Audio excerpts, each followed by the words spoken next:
под звучание скрипки.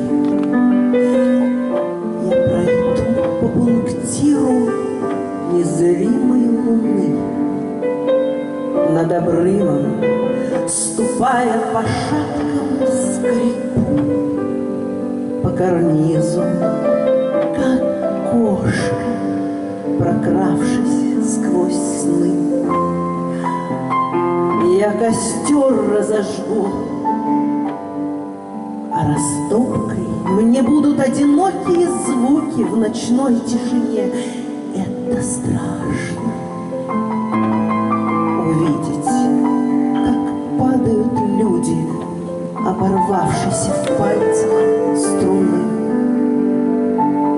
Лунный диск отразит, словно щит провидения, все страдания в стылой ночной глубине. Я огонь разожгу в остром эхо падения.